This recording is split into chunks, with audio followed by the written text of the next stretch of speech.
Hello learners, welcome to the channel Stenography with Ease, where we learn stenography in an easy way. In today's class, we are going to start our new chapter, that is hook N and F. Hook N and F.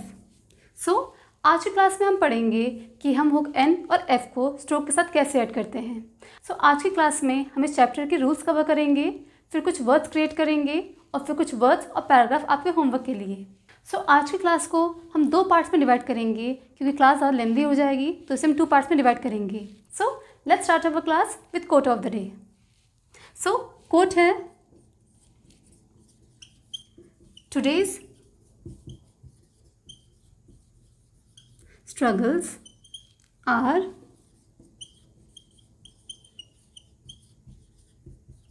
tomorrow's wings. हमारा quote है today's struggle are tomorrow's wings. इस quote के सारे words जो अभी तक हमने rules पढ़े उस रूल्स के अकॉर्डिंग हम उन्हें क्रिएट कर सकते हैं. इस कोट को क्रिएट करने का ट्राई कीजिएगा और क्लास के एंड में हम इस कोट को ट्रांसक्राइब करेंगे. Now let's start our class hook N and F.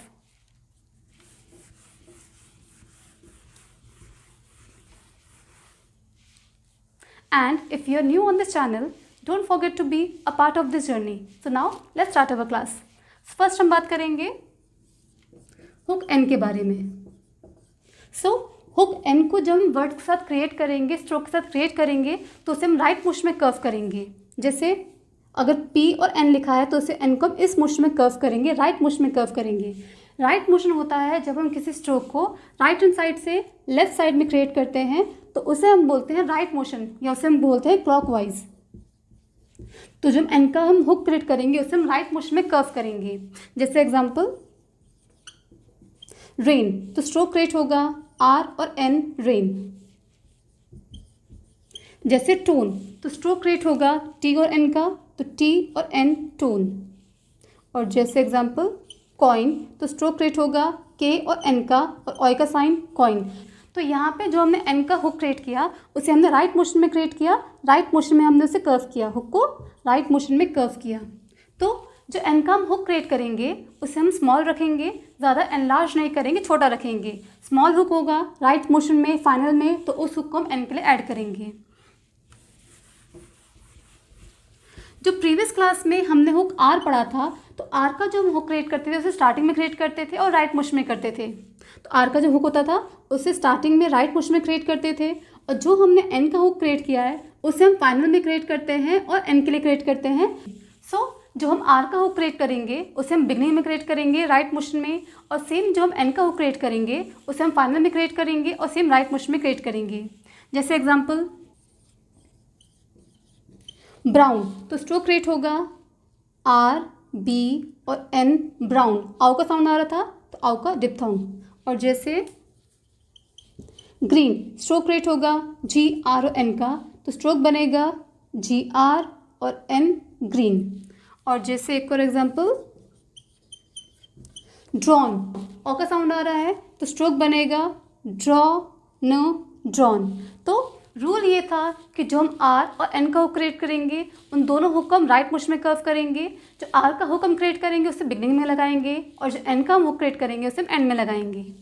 ये हमारा फर्स्ट रूल था. नेक्स्ट रूल हमारा है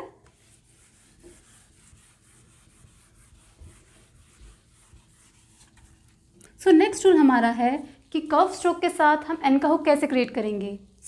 अगर कर्व स्ट्रोक्स आते हैं, अगर कर्व स्ट्रोक है तो उस टाइम पे जो हम एन का हुक क्रिएट करेंगे उसे इनसाइड द कर्व क्रिएट करेंगे. जैसे एग्जांपल जैसे असाइन में हम स्ट्रोक क्रिएट करेंगे एस और एन का, तो स्ट्रोक बनेगा अबव द लाइन, तो असाई न असाइन. आई का साउंड था तो आई का डिप्थोंग असाइन. और जैसे थिन में ई का साउंड आ रहा है थी न, तो स्ट्रोक बनेगा थ्रू द लाइन, तो स्ट्रोक बनेगा टी एच और एन थिन. और जैसे एक और एग्जांपल नोन, तो स्ट्रोक बनेगा एन और एन का, एन और एन नोन. रूल ये था कि अगर कर्व स्ट्रोक के साथ एन का हुक हम ऐड करते हैं तो उस हुक को हम इनसाइड द स्ट्रोक क्रिएट करेंगे, इनसाइड द कर्व क्रिएट करेंगे. ये रूल था हमारे हुक स्ट्रोक के साथ. नेक्स्ट हमारा रूल है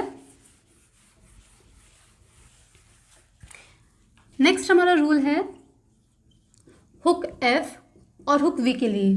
तो जो हम एफ और वी का हुक क्रिएट करेंगे उस हुक को हम लेफ्ट मोशन में कर्व करेंगे। तो लेफ्ट मोशन में जैसे अगर लिखा है मैंने पफ तो पफ इस मोशन में क्रिएट होगा। तो जो हम एफ का हुक क्रिएट करेंगे उसे हम लेफ्ट मोशन में कर्व करेंगे, एंटी क्लॉकवाइज क्रिएट करेंगे। जैसे एग्जांपल है टफ, साउंड आ रहा है टी और एफ का, तो स्ट्रोक बनेगा टी और एफ टफ। और अगर साउंड आता है वी का तो उस केस में भी हम वी के लिए लेफ्ट मोशन में एक हुक क्रिएट करेंगे। जैसे केव है तो स्ट्रोक बनेगा के व केव। और अगर वर्ड लिखा है हाइव तो स्ट्रोक बनेगा, आई का साउंड आ रहा है तो स्ट्रोक बनेगा हाई व हाइव। तो रूल ये था कि जो एफ और वी दोनों के लिए हम जो हुक क्रिएट करेंगे उसे हम लेफ्ट मोशन में क्रिएट करेंगे। जो प्रीवियस क्लास में हमने एल का हुक क्रिएट किया था उसे हमने लेफ्ट मोशन में क्रिएट किया था। तो जो हमने एल का हुक क्रिएट किया था उसे हमने बिगनिंग में क्रिएट किया था और उसे लेफ्ट मोशन में कर्व किया था।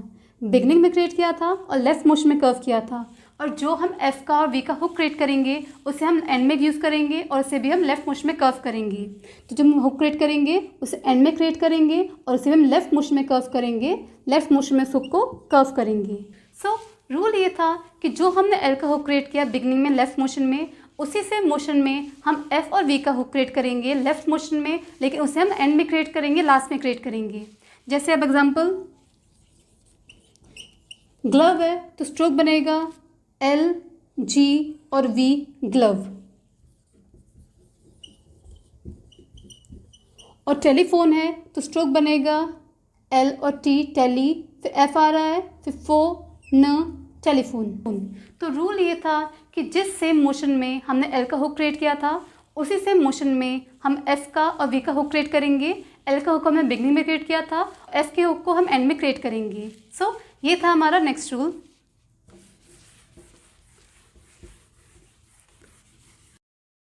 सो नेक्स्ट रूल हमारा है कि कर्व स्ट्रोक के साथ हम एफ का और वी का हुक कैसे क्रिएट करेंगे। तो अगर कर्व स्ट्रोक आते हैं तो उस केस में हम एफ का और वी का हुक कैसे क्रिएट करेंगे। अगर कर्व स्ट्रोक आते हैं तो उस केस में हम एफ का और वी का हुक क्रिएट नहीं करेंगे, उस केस में हम एफ का और वी का फुल स्ट्रोक क्रिएट करेंगे। जैसे एग्जांपल है 5, एफ एक कर्व स्ट्रोक है और वी साथ में ऐड हो रहा है तो स्ट्रोक बनेगा 5 आई का साउंड था तो आई का डिप्थोंग 5। और एक और एग्जांपल जैसे नाइफ, एन आ रहा है फिर एफ आ रहा है तो स्ट्रोक बनेगा एन और एफ और आई नाइफ। रूल ये था कि अगर कर्व स्ट्रोक के साथ एफ और वी का साउंड आता है तो उस केस में हम एफ का और वी का फुल स्ट्रोक क्रिएट करेंगे, उस केस में हम उनके लिए हुक क्रिएट नहीं करेंगे। ये थे हमारे रूल्स।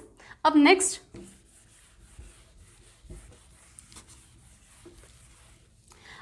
जो हमने हुक पढ़े उन हुक के कुछ एग्जांपल्स देखते हैं। एन हुक का और एफ और वी का। जैसे अगर एग्जांपल लिखा है लाइन तो स्ट्रोक बनेगा एल और एन और आई लाइन। और जैसे अगर स्ट्रोक लिखा है, अगर वर्ड लिखा है लिव तो स्ट्रोक बनेगा एल और वी और आई लिव। तो अगर एन था तो एन के लिए हमने हुक क्रिएट किया और वहीं पे अगर एफ और वी था तो उस केस में हमने इसका फुल स्ट्रोक क्रिएट किया। और अगर वर्ड लिखा है मून तो स्ट्रोक बनेगा एम और एन मून। और वहीं पर अगर वर्ड लिखा है मूव, एम और वी आ रहा है तो उस केस में वी का फुल स्ट्रोक क्रिएट करेंगे और स्ट्रोक बनेगा मूव व मूव।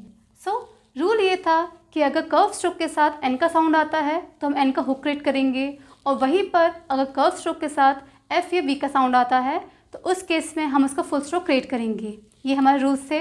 नेक्स्ट पॉइंट अब है